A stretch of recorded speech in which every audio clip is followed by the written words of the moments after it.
दोस्तों नमस्कार, स्वागत है एक बार फिर से आपका हमारे इस चैनल में। अगेन हम जो इस सीरीज़ को कवर कर रहे हैं इंडियन पॉलिटी की एम लक्ष्मीकांत को। तो ये जो बुक है ना वो सभी के लिए इम्पोर्टेंट है, चाहे वो वनडे का कोई सी एग्ज़ाम हो, चाहे एसएससी का हो, चाहे एसएससी में जीडी हो, आरपीएफ हो, रेलवे रेलवे है, यूपी एसआई है, यूपी पुलिस है। पुलिस तो यूपी नहीं, किसी भी स्टेट की पुलिस का एग्ज़ाम हो या किसी भी स्टेट के अदर एग्ज़ाम्स होते हैं, उनमें जो पॉलिटी जो टॉपिक है ना, वो तो एक सभी के लिए कॉमन है। तो इससे रिलेटेड जो क्वेश्चन जो पूछे जाते हैं वो इसमें से मतलब हम इसमें कवर कर रहे हैं, तो टॉपिक वाइज टॉपिक इसको कवर कर रहे हैं। तो अब तक हमने जो चैप्टर कवर किए थे, प्राइम मिनिस्टर कर चुके हैं, वाइस प्रेसिडेंट कर चुके हैं, प्राइम मिनिस्टर भी, president, vice president, prime minister. अब हम जो कवर कर रहे हैं वो सेंट्रल काउंसिल ऑफ मिनिस्टर्स को कवर करना है। तो इसका जो पार्ट 1 था उसको मैंने कई टॉपिक जो है उसमें कवर किए हैं। अब जो बचा हुआ पार्ट है उसको हम आज इस वीडियो में हम कवर करेंगे। तो चलिए शुरू करते हैं।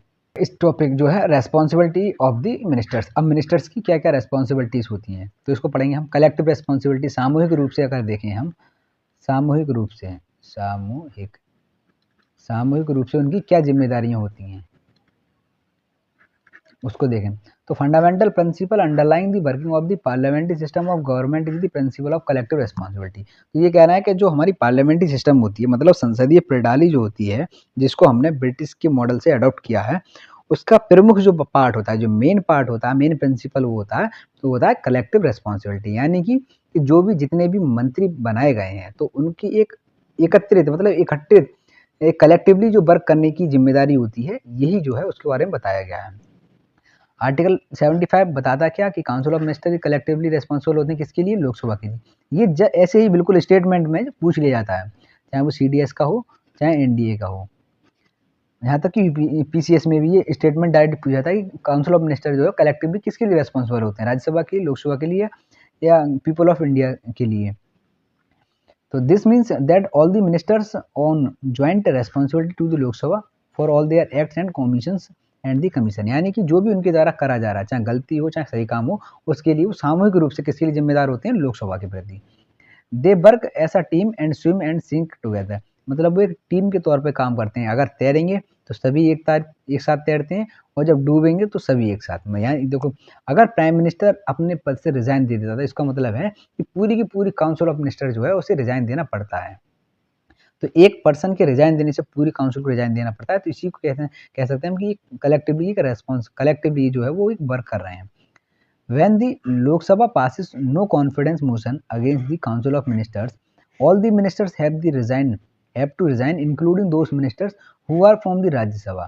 तो यहाँ कितनी इंपॉर्टेंट बात बताई गई है कि यदि लोकसभा में नो कॉन्फिडेंस मोशन पास, विश्वास प्रस्ताव जो है वो अगर पास कर दिया जाता है, तो जितने भी काउंसिल ऑफ मिनिस्टर्स हैं उनको सबको रिजाइन देना पड़ता है, चाहे वो लोकसभा के हों चाहे वो राज्यसभा के हों, सभी को अपने पद से वो रिजाइन देना पड़ता है।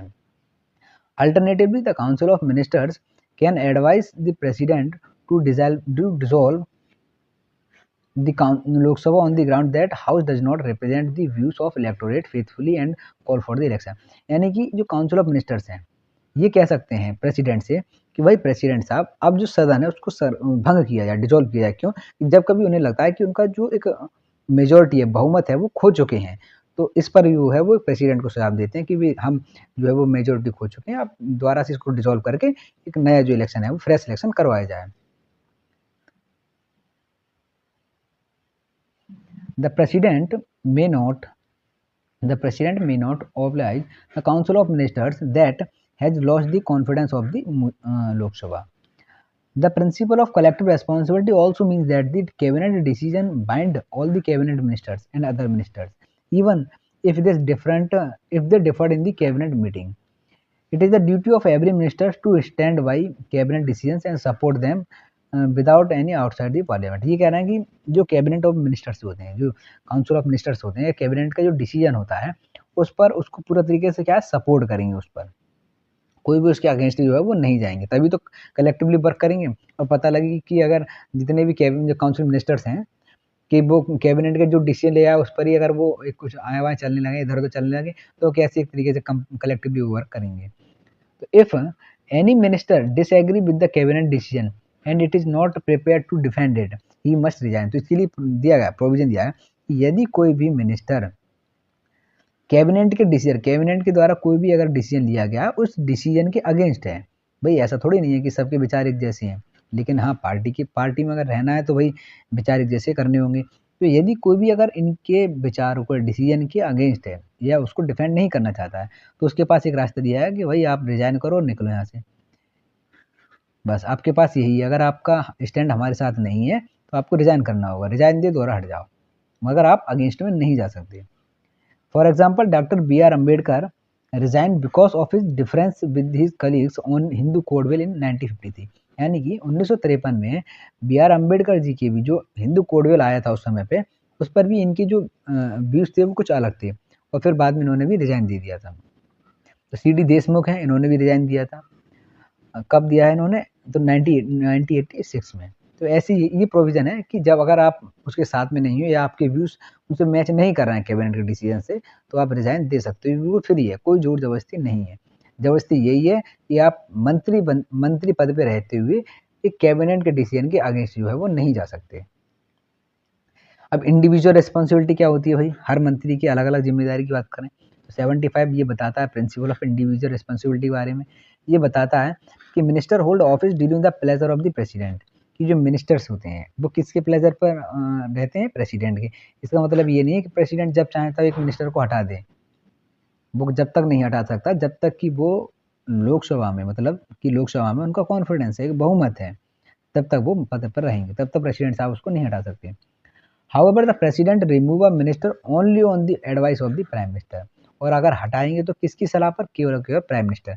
कि प्राइम मिनिस्टर साहब अगर ये कह दें कि भाई इसको हटा दो, ये गृह मंत्री जो हैं इन्हें हटा दो, तो प्रेसिडेंट हटाएंगे। अन्यथा प्रेसिडेंट के पास इतनी पावर नहीं है कि वो अपनी तरफ से हटा दें किसी भी मंत्री के, किसी भी मंत्री को। In case of a difference of the opinion or dissatisfaction with the performance of the minister, the prime minister can ask him to resign or advise the president to dismiss him। तो वही कह रहे हैं कि यदि प्रधानमंत्री किसी भी मंत्री की परफॉर्मेंस से असंतुष्ट है, संतुष्ट नहीं है या उसके विचारों से संतुष्ट नहीं है, तो उसे कह देंगे भाई देखो तुम्हारे लिए ये अच्छा होगा कि तुम अपने जो है खुद अपने आप से रिजाइन दे दो। अगर तुम नहीं दोगे तो हम अभी प्रेसिडेंट साहब से अभी कह रहे हैं, वो तुम्हें डिसमिस कर देंगे। तो ये जो प्राइम मिनिस्टर करते हैं। By exercising this power to the prime minister can ensure the realisation of the rule of collective responsibility.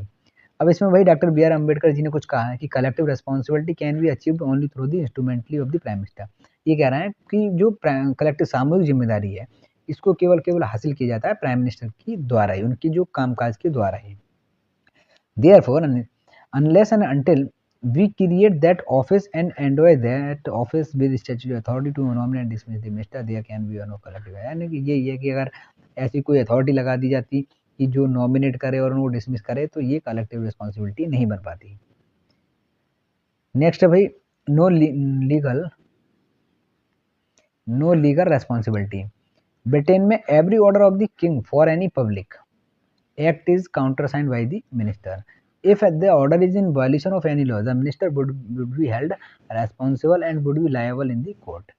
अब भाई ये क्या करना है, ब्रिटेन में तो बहुत ही खतरनाक नियम है कि यदि कोई भी लॉ का अगर वायलेशन होता है, अगर जो कोई भी ऑर्डर है वो किसी भी लॉ को वायलेट करता है, तो इस पर क्या है कि जो मिनिस्टर हो वो रेस्पॉन्सिबल होगा, और वो कहाँ जवाबदेही देगा? उसकी जवाबदेही होगी कोर्ट में कि साहब तुमने ऐसा ऑर्डर पास किया था, ये हमारे यहाँ के लॉ को वायलेट करता है ये ऑर्डर, अब आ जाओ कटघरे में।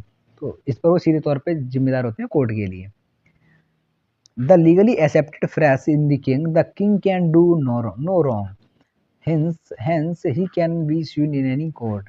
मतलब ब्रिटेन में एक कहावत है कि राजा कभी भी गलत नहीं कर सकता, यानी कि राजा जो है जो भी करेगा वो सही करेगा, और इसीलिए जब कोई गलत नहीं कर सकता तो उसे किसी भी कोर्ट में नहीं बुलाया जाएगा। किसी उसके द्वारा जो कदम उठाया गया है उसकी जिम्मेदारी के लिए, उसकी जवाबदेही के लिए कोर्ट में नहीं बुला सकते, क्योंकि राजा तो कभी गलत हो ही नहीं सकते।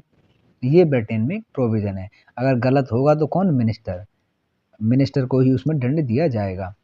इन India on the other hand there is no provision in the constitution for the system of legal responsibility of a minister. It can be countersigned by a minister। Moreover, the court can bar from inquiring into the tenure of nature of the advice rendered by the minister of the president। तो इसमें यही कहा गया है कि court को इस चीज़ से दूर रखा गया है कि जो भी एडवाइस मिनिस्टर्स के द्वारा प्रेसिडेंट को दी जाती है। इसकी इंक्वायरी पर कोर्ट को दूर रखा गया है। ठीक है, इंडिया में ब्रिटेन जैसा कोई भी रूल नहीं है। अब कंपोजिशन कौन कौन होगा भाई काउंसिल ऑफ मिनिस्टर्स में, उसका कंपोजिशन बताते हैं। The council of minister consist 3 category के मिनिस्टर होते हैं। एक तो कैबिनेट मिनिस्टर होते हैं, एक मिनिस्टर ऑफ स्टेट और एक डेप्यूटी मिनिस्टर। तो 3 तरीके के काउंसिल ऑफ मिनिस्टर्स में मिनिस्टर होते हैं। डिवाइड किया गया है, देखो पहले होते हैं कौन सा, सबसे जो हाईएस्ट अथॉरिटी होती है वो होती है कैबिनेट मिनिस्टर्स की, कैबिनेट मिनिस्टर्स की। दूसरी होती है मिनिस्टर्स ऑफ स्टेट। तीसरी होती है डेप्यूटी मिनिस्टर्स। तो ये 3 तरीके के एक मिनिस्टर्स होते हैं। द डिफरेंस, अब इनके बीच में अंतर देखा जाए तो इनकी केवल इनमें अंतर जो है वो इनकी रैंक का है, और जो भी इनको इमोल्यूमेंट्स दिए जाते हैं और पॉलिटिकल इंपॉर्टेंस का है, इनके बेसिस पर ही इनको डिफाइन जो है डिफरेंस इनमें किया गया है। At the top of all these ministers stand the prime minister, और इन सभी के ऊपर, इन सभी मिनिस्टर्स के ऊपर कौन होता है सबसे ऊपर, प्राइम मिनिस्टर। प्राइम मिनिस्टर जो होता है वो सुप्रीम अथॉरिटी होती है हमारे देश का। The cabinet minister head the important ministry of the central government. अब जो कैबिनेट मिनिस्टर होते हैं इनके पास जो है जो सेंट्रल गवर्नमेंट की एक जो महत्वपूर्ण, बहुत ही ज़्यादा महत्वपूर्ण जो मिनिस्ट्रीज होती हैं वो इनको दी जाती हैं। अब वो कौन कौन सी, जैसे गृह मंत्रालय देखें, रक्षा मंत्रालय, फाइनेंस का वित्त मंत्रालय है, विदेश मंत्रालय है। ठीक है, ऐसे ही और बहुत सारे हैं, जैसे कानून मंत्री हो गए, कृषि मंत्री हो गए, पर्यावरण मंत्री हैं हमारे यहाँ, एनवायरमेंट भी है, और भी देखो वाटर एंड सप्लाई भी है, शिक्षा है तुम्हारी एजुकेशन मिनिस्ट्री, अब तो उसका नाम बदल के अलग कर दिया है। तो ये जो इंपॉर्टेंट मिनिस्ट्रीज हैं वो कैबिनेट के मिनिस्टर्स को दी जाती हैं। And they are the member of the cabinet, attend its meeting and play an important role in the deciding policy. तो जितने भी पॉलिसीज को डिसाइड करने का काम है और भी उससे रिलेटेड उनकी मीटिंग्स हैं उनको अटेंड करने का काम जो किसका होता है, कैबिनेट का होता है। तो ओवरऑल कहना है कि सेंट्रल गवर्नमेंट का जो मेन प्लेयर जो होते हैं ना वो काउंसिल ऑफ मिनिस्टर्स में कैबिनेट मिनिस्टर्स होते हैं। दूसरे नंबर पर आते हैं भाई council of minister of states, minister of states. अब ये जो मिनिस्टर्स होते हैं मिनिस्टर ऑफ स्टेट, ये either be given the independent charge or the ministries department or can be attach to the cabinet minister. अब इसको कहा गया है कि जो मिनिस्टर ऑफ स्टेट होते हैं कि कभी कभार तो इनको एक इंडिपेंडेंट चार्ज दे दिया जाता है, मिनिस्ट्री दे दी जाती है, अन्यथा जो मिनिस्ट्रीज होती हैं जैसे कि जो बड़ी बड़ी अभी हम देखें कैबिनेट मिनिस्टर्स होते हैं उन्हीं के डिपार्टमेंट से इनको जोड़ दिया जाता है। जैसे अगर हम बात करें जैसे home ministry, ministry of home affairs, ministry of home affairs, इसकी मिनिस्ट्री ऑफ होम अफेयर्स है, गृह मंत्रालय, ये कैबिनेट है। अब इसमें ही अगर हम बात करें स्टेट की मिनिस्ट्री तो इसमें कह देंगे कि ministry of state home affairs. तो ये जो है वो स्टेट मतलब राज्यों के संबंध में एक मिनिस्ट्री बना दी है। तो ये जो है वो किसी से अटैच होगी, डायरेक्टली मिनिस्ट्री से होगी, होम अफेयर्स से। तो या तो इनको इंडिपेंडेंट चार्ज दे दिए जाते हैं, अन्यथा उनके डिपार्टमेंट से इनको जोड़ दिया जाता है। इसमें इन बोथ द केसेस में they work under the supervision and guidance as well as under the overall charge and responsibility of the cabinet minister. ये कहा गया है कि टोटल जो वो जो वर्क करते हैं वो कैबिनेट मिनिस्टर के अधीन ही रहकर ये काम करते हैं। यदि उनको अगर इंडिपेंडेंट कोई चार्ज दे दिया जाता है तो फिर क्या है कि उनको सब पावर वो मिलती है जो कि ये कैबिनेट मिनिस्टर्स को दी जाती हैं। They are not ministers of the cabinet and do not attend the cabinet meeting unless specially invited when someone related. तो ये वही कहना है कि जब तक जो कैबिनेट मिनिस्टर्स जो होते हैं जब तक उनको नहीं कहा जाता है, मतलब जब तक वो नहीं कहते हैं तब तक मिनिस्ट्री जो ऑफ स्टेट्स होते हैं, मिनिस्टर ऑफ स्टेट्स होते हैं, वो उसमें पार्टिसिपेट नहीं करते। उनके कहने पर ही इनको जब कभी बुलाया जाता है तभी ये पार्टिसिपेट करते हैं। Next in the rank of are the deputy prime minister. अब जो थर्ड होते हैं वो होते हैं डेप्यूटी प्राइम मिनिस्टर। इनको भी कोई इंडिपेंडेंट चार्ज नहीं दिया जाता है, इनको कैबिनेट मिनिस्टर से या मिनिस्टर ऑफ स्टेट से उनको जोड़ दिया जाता है कि साहब सबसे ऊपर जो कैबिनेट मिनिस्टर्स हो गए उसके नीचे मिनिस्टर ऑफ स्टेट है, वो उनसे जुड़े हुए हैं, अब डेप्यूटी मिनिस्टर को इनको इनसे जोड़ दो। ठीक है, तो इस तरीके से इनको मतलब क्या है कि इनको डिवाइड किया गया, उनके कामकाज को बताया गया है, इसमें कोई और ज़्यादा अलग चीज़ नहीं है। नेक्स्ट बात करें तो अब डिफरेंस आता है, main difference council of ministers कि अभी तक जो हमने पढ़ा है, जितना भी जो हमने कवर किया है, तो काउंसिल ऑफ मिनिस्टर्स और कैबिनेट में अंतर क्या होता है दोनों में। तो ये बहुत ज़्यादा कन्फ्यूजन वर्ड है, काउंसिल ऑफ मिनिस्टर और कैबिनेट। तो इनके जो डिफरेंसेस हैं उसको टेबल में बताया गया है, तो हम कवर करेंगे। चलो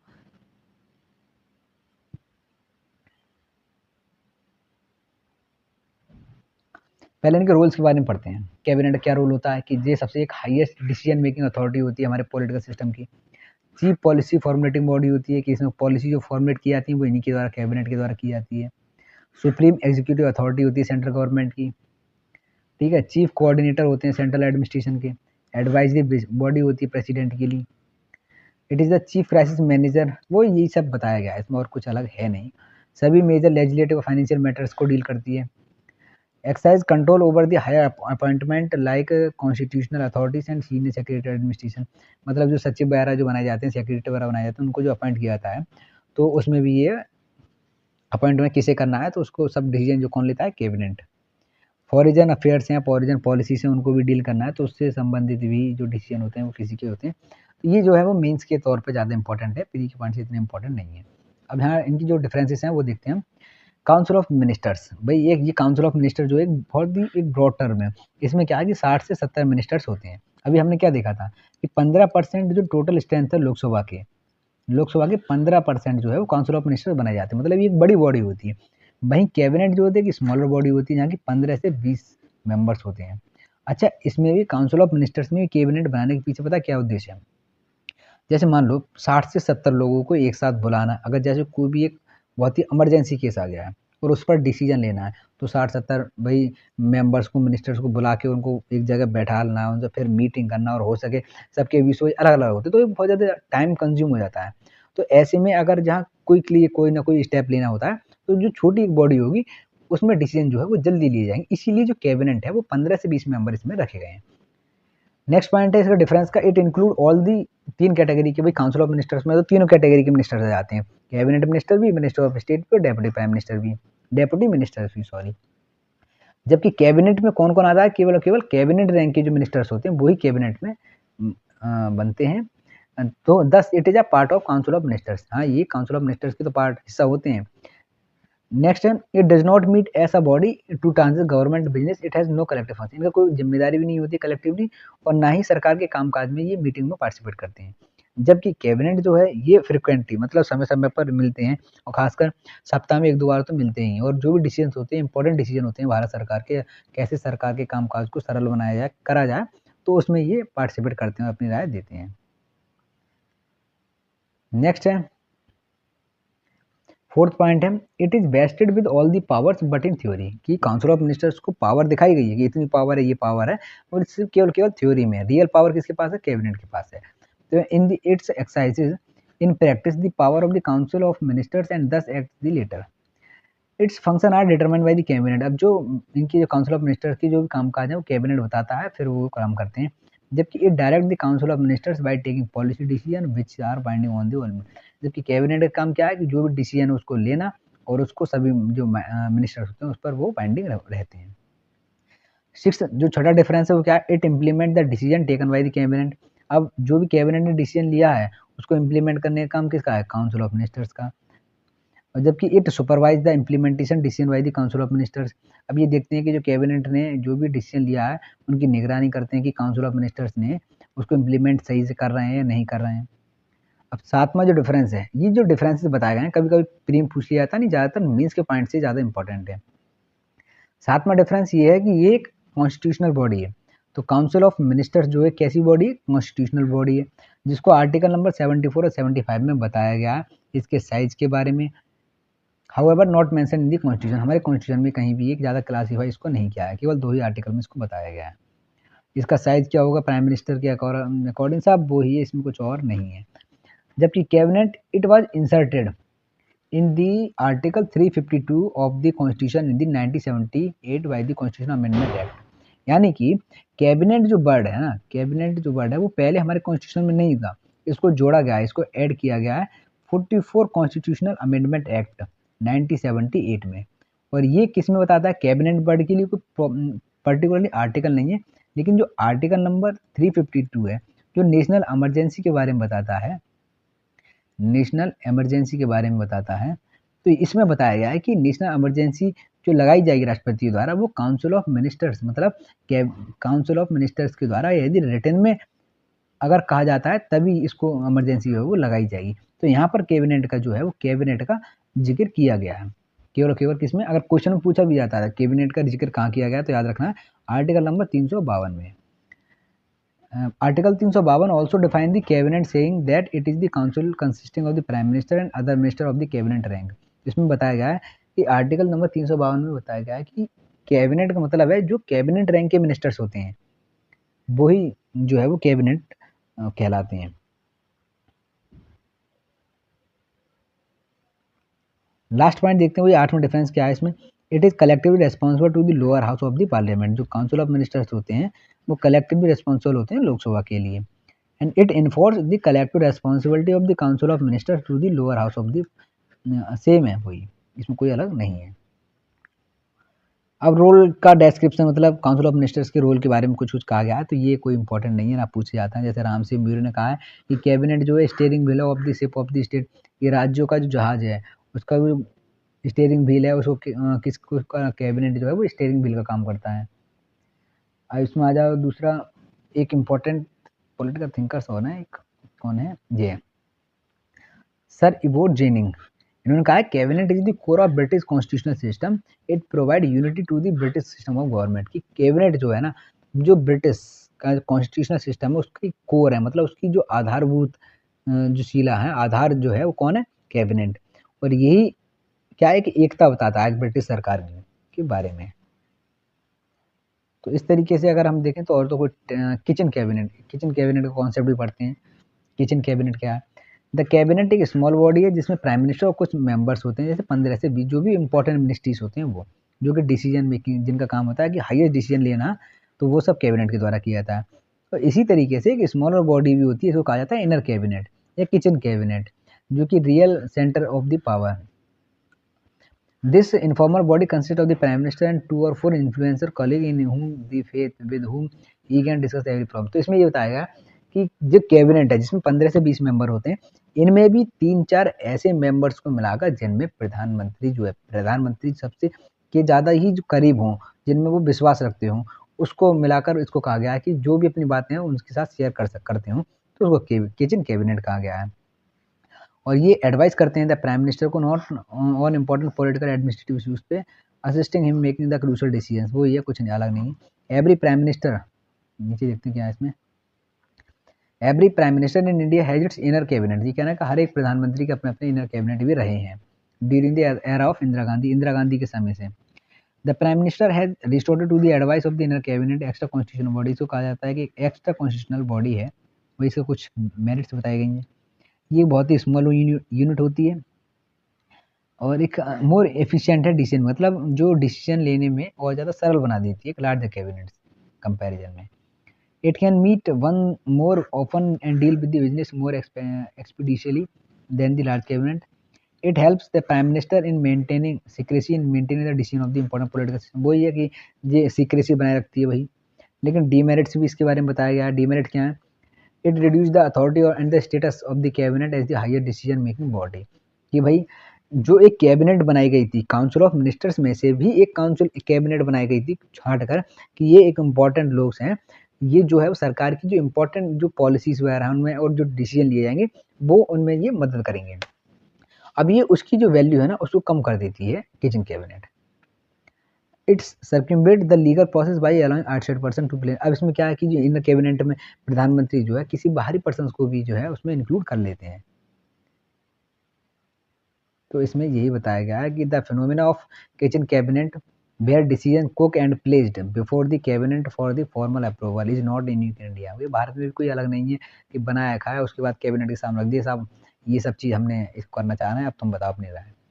इट ऑल्सो एग्जिस्ट इन, ये सब हर देश में, यूएसए में भी है, ब्रिटेन में भी है, तो ये तो वहाँ कॉमन है कि जो प्राइम मिनिस्टर या प्रेसिडेंट होते हैं उनकी कुछ पर्सनल कलीग्स होते हैं जो बहुत ही ज़्यादा मतलब क्लोज होते हैं, उनके साथ में जो इंपॉर्टेंट डिसीजन है उनको डिस्कस करते हैं और वो उनको फिर बाद में पूरी कैबिनेट के पास लेकर आते हैं।